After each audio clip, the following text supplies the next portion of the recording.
ఏర్పాటు చేయబడిన భాగము పరిశుద్ధ లేఖనము మత్తయి సువార్త 13వ అధ్యాయము 33వ వచనం చదువుకున్నాం. ఆయన మరి ఒక ఉపమానము వారితో చెప్పెను. పరలోక రాజ్యము ఒక స్త్రీ తీసుకొని పిండి అంతయు పులిసి పొంగు వరకు 3 కుంచముల పిండిలో దాచిపెట్టిన పుల్లని పిండిని పోలి ఉన్నది. దేవుని పరిశుద్ధ వాక్యమును దీవించునుగాక. ఆమేన్. థ్యాంక్ యూ అన్న. Praise the lord. అందరికీ వందనాలు. చాలా సంతోషం. ప్రభు దగ్గర మనందరం చేరి కలుసుకొని ప్రభు నామాన్ని స్తుతించడం, ఆయన నామాన్ని గొప్ప చేయడం చాలా సంతోషం. నాకు ఈ అవకాశం ఇచ్చిన అన్న వాళ్ళకి వందనాలు. కుడి వచ్చిన మీ అందరికీ నా యొక్క శుభాలు. యేసయ్యకే మహిమ కలుగును గాక. Thank you. ఈ ఉదయకాల సమయంలో కొద్ది నిమిషాలు దేవుని వాక్యాన్ని ధ్యానిద్దాం. గడిచిన కొద్ది రోజులుగా మనం పరలోక రాజ్య ఉపమానాల గురించి ధ్యానిస్తూ ఉన్నాం. ఇప్పుడు 4వ ఉపమానం గురించి, పులిసిన పిండి ఉపమానం గురించి ధ్యానిద్దాం. ఇది 4వ ఉపమానంగా చూస్తూ ఉన్నాం మనం. పులిసిన పిండి, పులిసిన పిండి స్త్రీలకి బాగా అర్థమవుతుంది అని నేను అనుకుంటున్నాను. ఈ ఉపమానం పులిసిన పిండి మంచిదా కాదా అని మనం చూసినట్లయితే, వాస్తవంగా బైబిల్ గ్రంథంలో పులిసిన పిండి మంచిది కాదు. పౌలు గారు అన్న మాటను జ్ఞాపకం చేస్తాను. ముద్దలో కొంచెం పిండి పులిసినదైతే ముద్దంతా పాడైపోతుంది. ఇది మనం గుర్తుపెట్టుకోవాలి. తాజా పిండిలో పులిసిన పిండి కలిపితే మంచి ముద్ద, పెద్ద ముద్ద.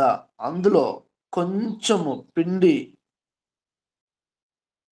పులిసింది కలిపామంటే దేని మీద ప్రభావం ఉంటుంది? మంచి పిండి మీద ప్రభావం ఉంటుంది, లేదా మంచి ముద్ద మీద ప్రభావం ఉంటుంది.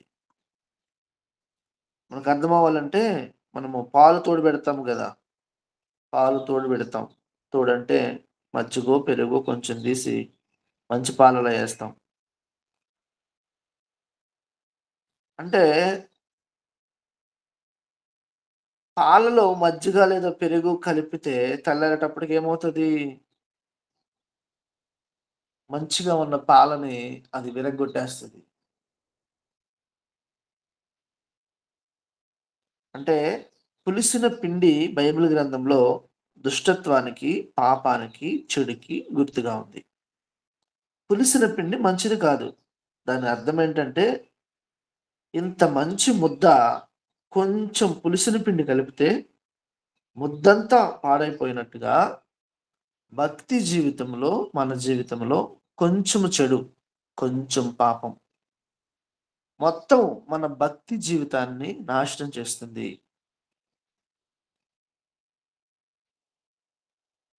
పులిసిన పిండికి అంత శక్తి ఉంటుంది. మనం చాలాసార్లు మన జీవితంలో చాలా నిర్లక్ష్య ధోరణి చూపిస్తాం. ఏముందులే అంటాం, ఈ ఒక్కటేగా అంటాం. ఆ ఒక్కటే మొత్తానికి జీవితాన్నే నాశనం చేస్తుందని దేవుని పక్షాన తెలియజేస్తున్నాను. ఒకప్పుడు ఎలా జీవించిన మనము దేవుని బిడ్డలుగా, క్రైస్తవులుగా నీవు నేను జాగ్రత్తగా ఉండాలి.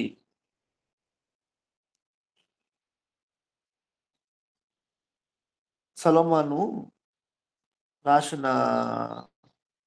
ప్రసంగి అనుకుంటాను. బొక్కవాని తైలములో చచ్చిన ఈగలు, డబ్బా నిండా తైలం, సువాసన మనకు తెలుసు. కానీ ఆ తైలములో చచ్చిన ఈగ పడితే మొత్తం పాడైపోద్ది అంటున్నాడు.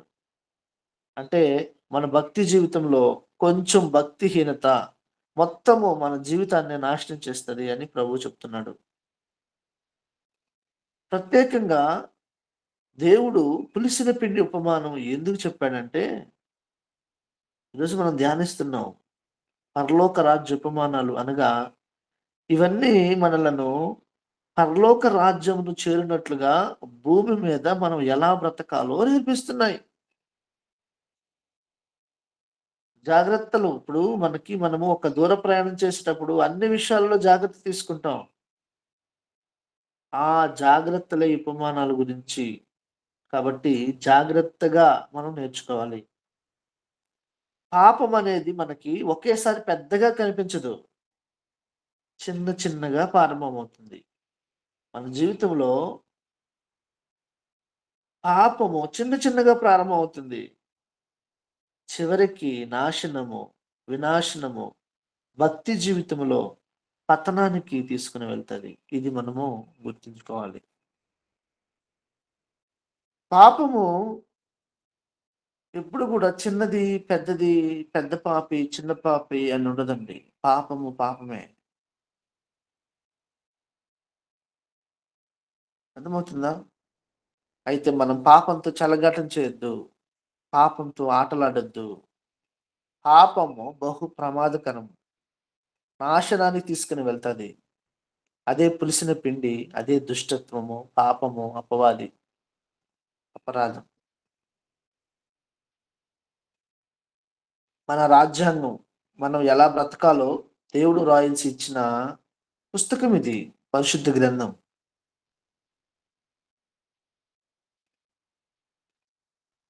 అనుమానంగా ఉందా? వాక్యం దగ్గరికి రావాలి మనం.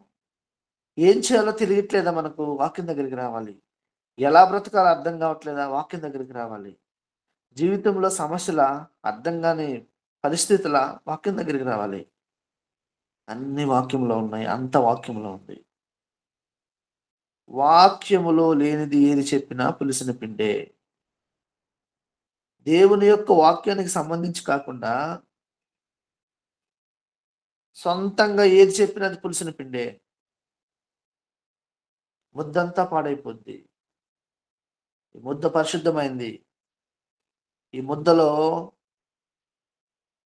సొంత మాటలు, లేదంటే మనుషుల మెప్పు కొరకు, మనుషుల ఘనత కొరకు, లాభం కొరకు, లేదంటే అందరి ముందు మనిషి గొప్పగా అనిపించుకోవడానికి సొంత మాటలు తెచ్చి శ్రేష్టమైన ముద్దలో కలిపావా, ముద్దంతా పాడైపోద్ది. అది పులిసిన పిండి.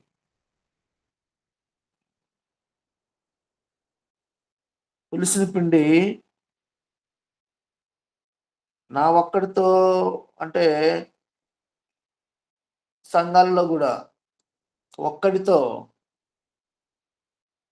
నాశనం అయితే పర్లేదు. చాలా మంది ఉంటారు. దీనిని బట్టి దేవుడు సంఘాన్ని కూడా హెచ్చరిక చేస్తూ ఉంటున్నాడు. ఒక్కడు చాలు. ఇప్పుడు మనందరం ఒకటే ముద్ద. మనం ఎక్కడెక్కడో వారము. ప్రదేశాలు వేరైనా, ప్రాంతాలు వేరైనా, మనం చేసే పనులు వేరైనా, ఇప్పుడు దేవుని మహాకృపను బట్టి ఇప్పుడు ఒక ముద్దగా ఉన్నాం. మనందరం ఒక ముద్ద. ఈ ముద్ద పేరే పరిశుద్ధమైన పిండి. ఈ పరిశుద్ధమైన పిండిలో కొంచెం పులిపిండి ఉండిందా, ముద్దంతా పాడైపోద్ది. దీనిని బట్టి దేవుడు మనల్ని వేరువేరుగా చూడటం లేదు. మనందరిని ఒకటిగా చూస్తున్నాడు. మనందరం ఒకటే. కాబట్టి ఒకరి బాధ్యత ఒకరి మీద ఉంది. ఒక్కడు తప్పు చేస్తే మనందరి మీద పడుతుంది సంఘంలో. ఇశ్రాయేలీయులు యెహోషువ నాయకత్వంలో వారు కానానును జయిస్తూ, మోషే తర్వాత యెహోషువ నాయకత్వంలో యొర్దానును దాటారు. యెరికోను జయించారు. యెరికో గోడలు జయించారు. అప్పుడు దేవుడు చెప్పాడు, ఆ యెరికోలో ఉన్నదాన్ని దేన్ని కూడా మీరు ముట్టొద్దన్నాడు. అందరికీ చెప్పాడు. అందులో ఒకడున్నాడు ఆకాను. ఎవరికీ తెలియకుండా దొంగతనం చేశాడు. దేవుడు వద్దన్నది, దేవుడు ముట్టొద్దు అన్నది, దేవుడు తెచ్చుకోవద్దు అన్నది, అసలు దేవుడు వద్దన్నది. ఇది మనకొద్దు. ఆకాను అనేవాడు ఎవరికి తెలియకుండా ఒక్కడే వెళ్ళి ఒక వస్త్రం, షీనారుపై వస్త్రం, మీ అందరికీ తెలుసు, 50 తులముల ఎత్తు గల బంగారు కమ్మిని 200 తులముల వెండి తెచ్చి ఎవరికి తెలియకుండా,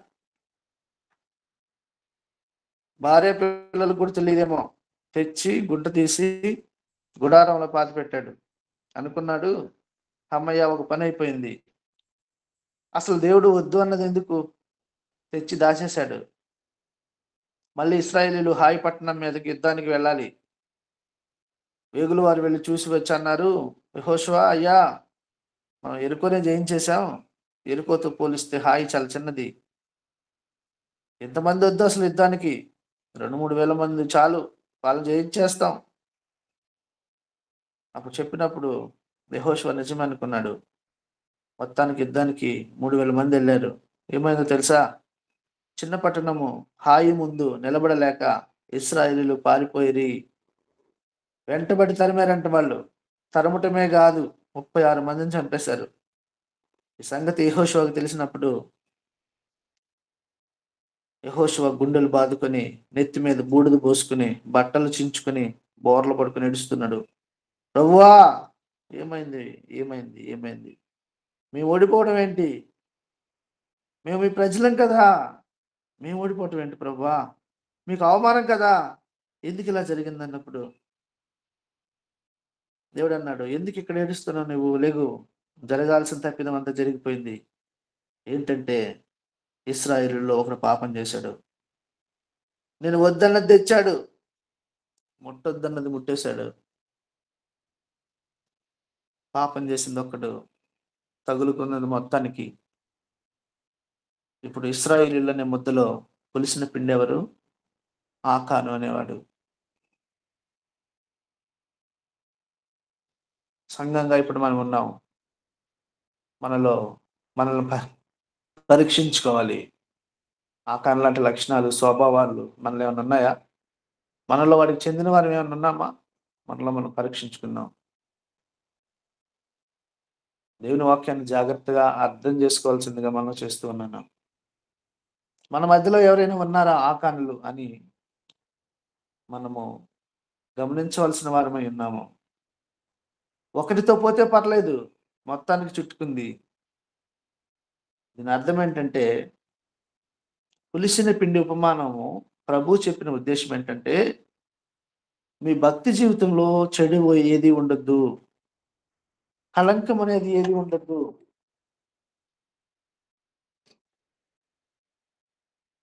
పరిశుద్ధంగా బతకండి. ఇదే ప్రభు మనకు చెప్పాడు. రండి చూద్దాం. మత్తయి సువార్త 13వ అధ్యాయం 33వ వచనం. ఆయన మరి యొక్క ఉపమానం వారితో చెప్పెను. పరలోక రాజ్యము ఒక స్త్రీ తీసుకుని పిండి అంతయు పులిసి పొంగు వరకు 3 కొంచెముల పిండిలో దాన్ని దాచిపెట్టిన పుల్లని పిండిని పోలి ఉన్నది. పరిశుద్ధ గ్రంథంలో ప్రభు చాలా సార్లు స్త్రీ గురించి చెప్పబడింది.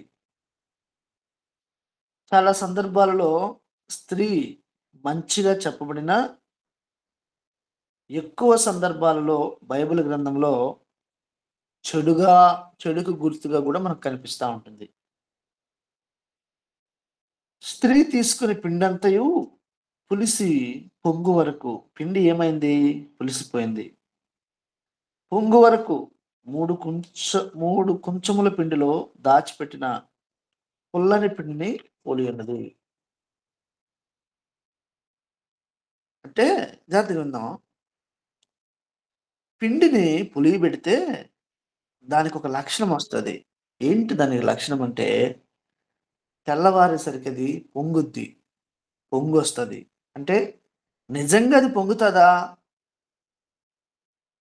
దానిలో మనం ఒక గంటి పెట్టి తిప్పగానే ఆ పొంగంతా తగ్గిపోద్ది. ఇక్కడ మనం గమనించాల్సిన విషయం ఏంటంటే, మనం పిండిని పులియబెట్టినంత మాత్రాన అది 2 గిన్నెలు అవ్వదు. కానీ దాని లక్షణం పొంగుద్ది. పొంగుతూ ఉంటుంది. అది నిజమైన పొంగు కాదు. ఎప్పుడైనా కూడా చెడు పొంగుతుంది. పాపం చేసినప్పుడు మనం కూడా పొంగుతూ ఉంటాం. ఆనందం లోలోన సంతోషపడుతూ ఉంటాం. పాపము మన జీవితంలో 3 కలుగజేస్తుందండి.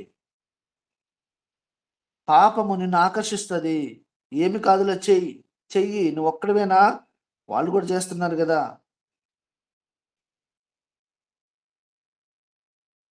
అంటే ఎక్కడి వరకు వెళ్తామంటే, దావీదంటోడే పాపం చేశాడు గదా! మనమెంత? మనం చేస్తే ఏమవుతది? ఎవరైనా చూసారేంటి? చెయ్యి ఏం కాదు. చెయ్యి, చెయ్యి, చెయ్యి. దావీదుని క్షమించలేదా దేవుడు? అనగానే మనము ఎనక ముందు ఆలోచించకుండా ఆ టైంలో దావీదుని ఆదర్శంగా తీసుకొని అర్థమవుతుందా? దావీదు దేవుని చిత్తానుసారుడు. దావీదు దేవుని ఉద్దేశాలను నెరవేర్చాడు. దావీదు ఎంత గొప్పవాడో తెలుసా? అన్ని విషయాల్లో దావీదుని మాత్రం మనం ఆదర్శంగా తీసుకోం. మనకు వాక్యం తెలిసినప్పుడు ఎప్పుడెప్పుడు వాక్యం తీసుకోవాలో గూడా మనం చూస్తా ఉంటాం. గమనించండి. ఏ విషయంలో తీసుకుంటాం? ఇలాంటి విషయాల్లో. సొలొమోనుకి 1000 మంది లేరా భార్యలు? ఏమవుతది? అనగానే మనోడంటాడు నిజమే గదా! నిజమే గదా! ఇదే పులిసిన పిండి. ఇదే దుష్టత్వం. రోజు చూసే పులిసిన పిండి. పాపానికి, దుష్టత్వానికి, చెడుకి గుర్తుగా ఉంది. పాపము నిన్ను ఆకర్షిస్తది. పాపము చేసినంత సేపు ఆనందాన్నిస్తది. 2, 3 పాపము ముగించిన తర్వాత నీకు ఆవేదనను మిగిలిస్తది. చివరికి మిగిలేది పులిపిండే. పాపము ఆకర్షణ, పాపము ఆనందము. ఆకర్షణ ప్లస్ ఆనందము ఈక్వల్ టు ఆవేదన. బైబిల్ గ్రంథంలో చూస్తే మనం పాపం చేసిన వాళ్ళు ముగింపు ఏడ్చుకుంటూ జీవితాన్ని ముగించారు. జాగ్రత్తగా వినాలి. బైబిల్ గ్రంథంలో చూస్తే పాపం చేసిన వాళ్ళు వాళ్ళ యొక్క జీవిత ముగింపు ఏడ్చుకుంటూ జీవితాన్ని ముగించారు. ఎవరైనా చూడండి, పాపము చేసిన వాళ్ళు సంతోషంగా ఉండడం అది ఒక కళ. ఉండలేరు గూడా. అర్థమవుతుందా? పాపాన్ని జయించినోడుంటాడు. పాపాన్ని విడిచి పరిగెత్తినోడుంటాడు. ఎప్పుడు జయించిన వాడు ఎవడంటే పాపాన్ని వదిలిపెట్టినోడే గదా! కాబట్టి ఆ పులిపిండి అంతర్గతంగా జరిగే పని. చాలా జాగ్రత్తగా ఉండాలి మనం. ఏ సమయంలో మన దగ్గరకొచ్చి తాకుతుందో, పాపము మన దగ్గరికి రాకుండా జాగ్రత్తగా, అప్రమత్తంగా మనం జీవించాలి. దీనిని మన దగ్గరికి రానివ్వకూడదు. ఈ పులిపిండిని దరిచేరనీయకూడదు. ఈ అంశం చూస్తాం ఈ ఉపమానంలో. పిండి, పులిపిండి. పిండి మంచిదే. పులిపిండి మంచిది గాదు. కానీ దానిని పులిపిండి పాడు చేస్తుంది. 100 లీటర్ల పాలు, 100 లీటర్ల పాలలో దాన్ని పెరుగు చేయాలంటే కొంచెం మజ్జిగే, కొంచెమే, తోడు కొంచెమే పులిసింది. 3 కుంచముల పిండి, 3 కుంచముల పిండి. ఒక స్త్రీ ఎవరీమె? ఈ స్త్రీ ఎవరు? హెచ్చరికలు. టైమున్నంత వరకు ధ్యానిద్దాం. ఆ తర్వాత మిగతాది పార్ట్ 2గా మళ్ళీ వాక్యాన్ని ధ్యానిద్దాం. మనకి ఎప్పుడు కూడా హెచ్చరికలుండాలండి. హెచ్చరికలు లేకపోతే మనకి మేలు జరగదు. నేనెప్పుడు గూడా హెచ్చరికలు కూడిన వాక్యంనే మాక్సిమము షేర్ చేయడానికి ఇష్టపడుతూ ఉంటున్నాం. ఈరోజు కొన్ని సంఘాల్లో ఆశీర్వాదాలు, దీవెనలు లేదంటే ఏమంటారు? ఈ మాటలు రాగానే ఎక్కడ లేని ఆనందపడిపోతా ఉంటారు విశ్వాసులు. ఓకే. దేవుడు ఆశీర్వదిస్తాడు, గొప్ప చేస్తాడు, సాక్షులుగా నిలబెడతాడు. ఇవన్నీ ఓకే. కానీ హెచ్చరికలతో కూడిన జీవితం చాలా ఇంపార్టెంట్ మనకు. ఎప్పటికప్పుడు సరిచేసుకుంటూ ఉండాలి. మనం ఎందుకొస్తాం తెలుసా వాక్యం దగ్గరికి? వాక్యపు వెలుగులో మన స్థానం ఎక్కడ? వాక్యములో మన పొజిషన్ ఏంటి? భక్తి జీవితంలో మనం ఎక్కడున్నాం? మనల్ని మనం తేరి చూసి, ఆ వాక్యపు వెలుగు మన మీద ప్రకాశింపినప్పుడు, మన స్థానం ఏందో తెలుసుకోవడానికి మన వాక్యం దగ్గరికొస్తాం. పెద్ద పెద్దవాళ్ళు, సేవకులు, గొప్పవాళ్ళు మాట్లాడుతూ ఉన్నప్పుడు గమనిస్తూ ఉండాలి మనం. అర్థమవుతుందా?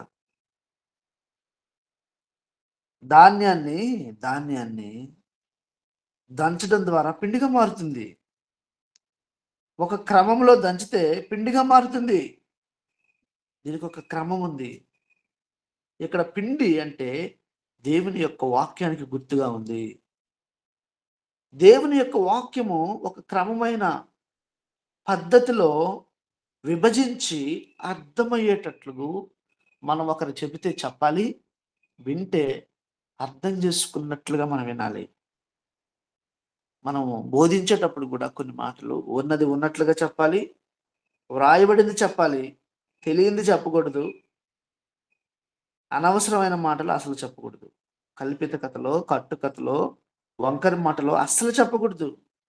ఇక్కడ పులిసిన పిండి అంటే ఒక్కసారి కొరింథీయులకు రాసిన మొదటి పత్రిక ఒకసారి చూద్దాం. 5వ అధ్యాయము 6, 7, 8 నేను చదువుతున్నాను చూడండి. మీరు అతిశయపడటం మంచిది కాదు. పులిసిన పిండి కొంచెమైనను ముద్దంతయు పులియజేయనని మీరెరుగరా? మీరు పులిపిండి లేనివారు గనుక క్రొత్త ముద్ద అవుటకై ఆ పాతదైన పులిపిండిని తీసి పారవేయడి. ఇంతే కాక క్రీస్తు అను ఒక పస్కా పశువు వధింపబడిన గనుక పాతదైన పులిపిండితోనైనను దుర్మార్గతయు దుష్టత్వమును పులిపిండితోనైనను కాకుండా నిష్కాపట్యమును సత్యమును పులియని రొట్టెతో పండగ ఆచరించుము. పులిసిన పిండి, పులిపిండి అనగా పాపము, చెడు, దుష్టత్వము, తప్పుడు బోధలు అని కూడా వస్తూ ఉంటుంది. దేవుడు ఒకటి చెప్తే బోధించే వాళ్ళు మరొకటి చెప్పే విధంగా ఉంటుంది. అంటే ఆ ప్రభావము సంఘం మొత్తం మీద ఉంటుంది.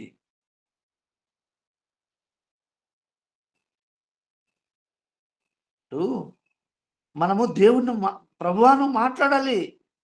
అయ్యా నువ్వు మాట్లాడితేనే కదా మాకు అర్థమవుతుంది. మీరు మాట్లాడితేనే కదా మాకు తెలుస్తుంది. మాకు ఎలా తెలుస్తుంది? మనందరము సమూయేలు లాగా మారాలి. ప్రభువా నీవు మాట్లాడితేనే మాకు అర్థమవుతుంది. మాట్లాడు ప్రభువా, నీ దాసుడు ఆలకిస్తున్నాడు. ఎందుకంటే మనము ఏమవ్వాలో, మనం ఎలా బ్రతకాలో, ఎలా జీవించాలో, మన ప్రవర్తన, మన మాట తీరు అర్థమవుతుందా? ఎలా జీవించాలో మనకు తెలియదు కదా. చూడండి, చిన్న చిన్న విషయాల్లో కూడా దేవుడు జోక్యం చేసుకుని మన జీవితాలు ఆయన యొక్క శ్రేష్టమైన ప్రదేశం. దేవుని జోక్యము ఎంతగా ఇష్టపడుతున్నాడు చూడండి. నీ గురించి, నా గురించి దేవునికి బాగా తెలుసు. పులిపిండి లేని వారిగా అంటే యేసుక్రీస్తు రక్తం ద్వారా కడగబడి ఇప్పుడు మనము పరిశుద్ధులమయ్యాము. అంటే పాపం లేని వాళ్ళము, చెడు లేని వాళ్ళము, దుష్టత్వం లేని వాళ్ళము, తప్పుడు బోధను అంగీకరించే వాళ్ళం కాదు ఇప్పుడు మనం. ఇదే వాంఛించాడు దేవుడు, ఇదే కోరుకున్నాడు దేవుడు. ఈరోజు ఎవరంతటి వారిని మనం పరీక్షించుకోవాలి. అంతేకాని మనం ఏం చేస్తామంటే అటుపక్క వారిని, ఇటుపక్క వారిని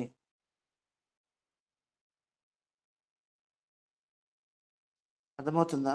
అంటే వాక్యాలను కూడా మన మన ఇష్టానుసారంగా మలుచుకునే వాళ్ళు చాలా మంది ఉన్నారండి. నేనైతే గమనిస్తూ ఉంటాను, చూస్తూ ఉంటాను. ఇక్కడ పౌలు గారు ఏమన్నారు? మీరు పులిపిండి లేని వారు గనుక, అంటే పాపము లేని వారు గనుక, ఒక్క మాట, ఇక్కడ యేసయ్య రక్తంతో కడగబడి పరిశుద్ధులమయ్యాం. ఇప్పుడు తెలిసి తెలియక పాపం చేశాం. జరిగిపోయింది. జరిగిపోయింది తప్పు. ఏం చేయాలి? వెంటనే ప్రభువు దగ్గరికి రావాలి. యేసయ్య శిష్యులకి ఒక పాఠం నేర్పించాలని,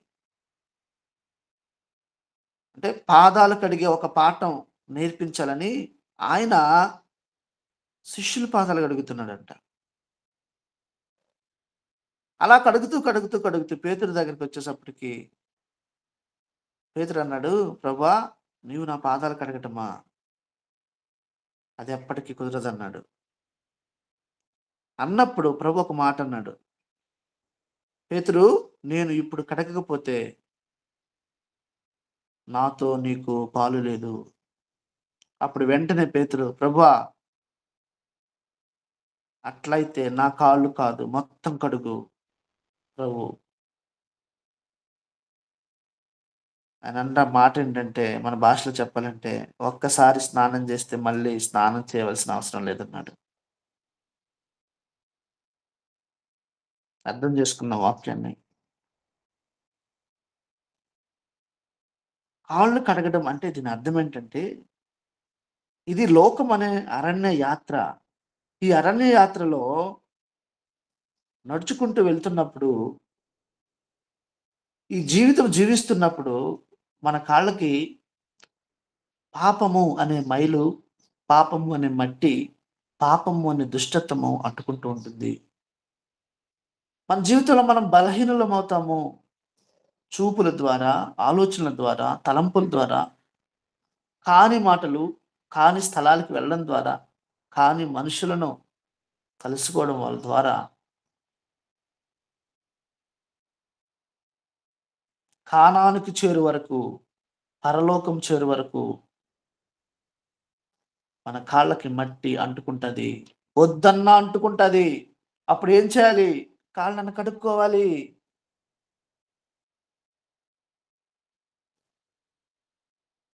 ఎప్పుడో ఉదయం ఒకసారి, సాయంత్రం ఒకసారి కాదు. ఎన్ని సార్లు నీ కాళ్ళను కడుక్కోవాలనిపిస్తదో అన్ని సార్లు కడుక్కోవాలి.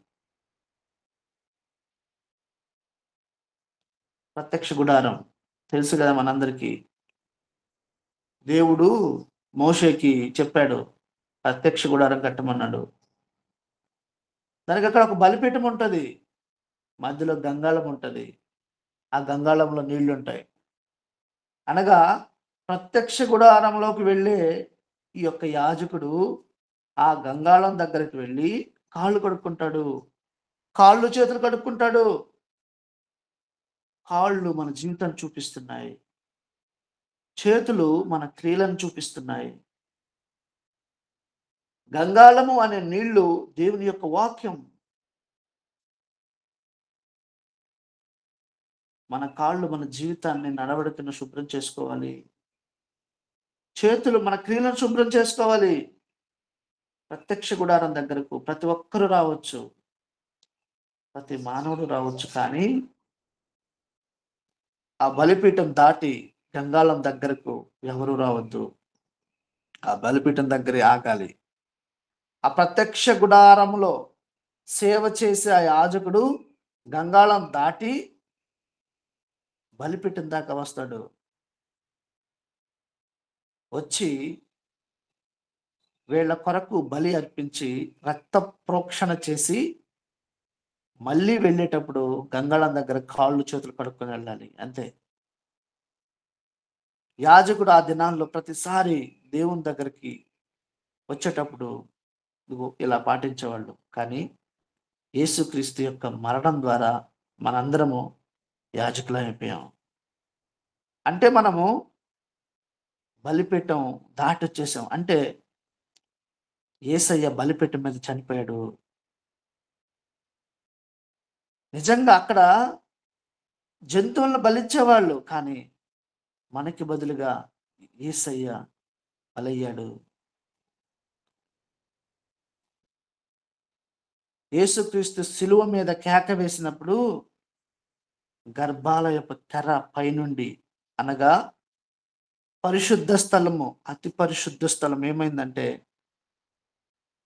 మనందరము చీకటిల నుండి ఆశ్చర్యకరమైన తన వెలుగులోనికి పిలిచిన గుణాతిశయముల ప్రకారము ప్రచురం చే నిమిత్తము రాజులైన యాజక సమూహంగా మారిపోయామండి. అంతే, మనం బలిపీఠం దాటి గంగాళం దగ్గరికి వచ్చి తిన్నగా దేవుని ఆలయంలోకి వెళ్ళిపోతున్నాం. ఈరోజు ప్రత్యక్ష గుడారం దేవుణ్ణి కలుసుకోవడానికి, అంటే మనం బలిపీఠాన్ని దాటి వస్తున్నాం. గంగాళంలో నీళ్లున్నాయి, ఆ నీళ్లు దేవుని యొక్క వాక్యానికి గుర్తు. మనందరము దేవుని ఆలయానికి వెళ్ళేటప్పుడు, వచ్చేటప్పుడు వాక్యం అనే నీటితో మన కాళ్ళు చేతులు కడుక్కోవాలి, వాక్యాన్ని అర్థం చేసుకోవాలని మనం చేస్తూ ఉన్నాను. ఎప్పటిదాకా ఈ ప్రక్రియ? ఎప్పటిదాకా అంటే చనిపోయే వరకు. అంటే మనము రోజుకి ఎన్నిసార్లు కాళ్ళు చేతులు కడుక్కోవాలంటే అన్నిసార్లు కడుక్కోవచ్చు. అంత అవసరం కూడా ఇప్పుడు. పౌలు గారు అంటున్నారు, మీరు పులిపిండి లేనివారు గనుక క్రొత్త ముద్ద అవుటకై ఆ పాతదైన పులిపిండిని తీసి పారవేయడి.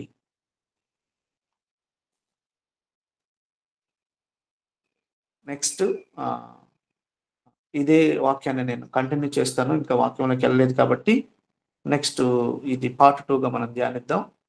ఇప్పటి వరకు ఈ కొద్ది మాటలు దేవుడు దీవించును గాక. Thank you. Praise lord. దేవుని స్తోత్రం. అందరికీ వందనాలండి. ప్రార్థించుకుందాం. స్తుతి స్తుతి స్తుతి స్తుతి స్తుతి స్తుతి స్తుతి స్తుతి స్తోత్రం స్తోత్రం స్తోత్రం దేవా, స్తోత్రములు తండ్రి, మహాగరుడ మహోన్నతానికి వందనాలు. స్తుతులు స్తోత్రాలు దేవా, స్తోత్రములు తండ్రి. ప్రభా, పరిశుద్ధాత్మ దేవడానికి వందనాలు. అయ్యా, ఇదిగోన తండ్రి, వాక్యం ద్వారా తండ్రి ప్రభా నాతో మాతో అందరితో మాట్లాడిన విధానం బట్టి నీకు స్తోత్రాలు ప్రభా. మరి నాయన ఇదిగోన తండ్రి, పులిసిన పిండి యొక్క ప్రాముఖ్యత తండ్రి ప్రభా, ఈ రోజు మేము విన్న దాన్ని బట్టి నీకు వందనాలు నాయన. మరి మేము ఏ విధంగా ఉన్నామో తండ్రి, పులిసిన పిండి మాదిరిగా ఉన్నామా, లేకపోతే తండ్రి ప్రభా నేను ఏ విధంగా ఉన్నామని ప్రభా నీ దైవ సేవకులు ప్రభా వాక్యం ద్వారా తండ్రి ప్రభా నాయన మా యొక్క జీవితాలను తండ్రి ప్రభా కడుక్కోవాలని ప్రభా, నిష్కలంకమైనదిగా మేము ఉండాలని ప్రభా నాయన నీ వాక్యాలను బట్టి ప్రభా మాతో తెలియజేసిన విధానం బట్టి నీకు వందనాలు, స్తుతులు స్తోత్రాలు తండ్రి ప్రభా. అయ్యా, ఇదిగోన తండ్రి చెప్పబడిన నాయన ఇదిగోన తండ్రి పాషి గారిని బట్టి నీకు వందనాలు ప్రభా. ఆ యొక్క బ్రదర్ని బట్టి నీకు వందనాలు, స్తుతులు స్తోత్రాలు తండ్రి. ఆ కుటుంబాన్ని దీవించండి నాయన్ని, స్తోత్రాలు. అయ్యా, ఇదిగోన తండ్రి ప్రభా మరి బిడ్డని తండ్రి ప్రభా చేయుచున్న సేవా పరిచర్యలో తన యొక్క ఉద్యోగ రీతిలో మీరు తోడుగా ఉండండి దాన్ని, స్తోత్రాలు. కుటుంబాన్ని దీవించినందుకు, ఆశీర్వదించినందుకు నీ స్తోత్రాలు. అయ్యా, ఇదిగోన తండ్రి ఇంకా మరిన్ని ఆత్మీయ పాఠాలు ప్రభా ఆయన ద్వారా తండ్రి ప్రభు మేము నేర్చుకోవడానికి సహాయం చేయమని అడుగుచున్నాను. అన్ని స్తోత్రాలు నైనా. ప్రత్యేకించి ప్రభా దినదినము తండ్రి ప్రభా మమ్మల్ని ఆత్మీయంగా బలపరుస్తున్న తండ్రి ప్రభా మా టీం సేవకులను మీరు జ్ఞాపకం చేసుకోండి నాయన టీంలో ఉన్న ప్రతి సేవకుని మీరు దీవించి ఆశీర్వదించి వారి యొక్క సేవా పరిచర్యను తండ్రి ప్రభా అభివృద్ధి చేసేందుకు స్తోత్రాలు తండ్రి. ఈ టీంని ఏ విధంగా నడిపించాలో ప్రభా, ఏ విధంగా తండ్రి ప్రభా మరి నాయన పరిచర్య కొనసాగించాలో ప్రభా చక్కటి జ్ఞానం ఇచ్చినందుకు నీ స్తోత్రాలు చెల్లిస్తూ యేసుక్రీస్తు నామమున ప్రార్థించి స్తుతించి అడిగి పొందుకుని ఉన్నాను తండ్రి. ఆమేన్. ఆమేన్. ఆమేన్.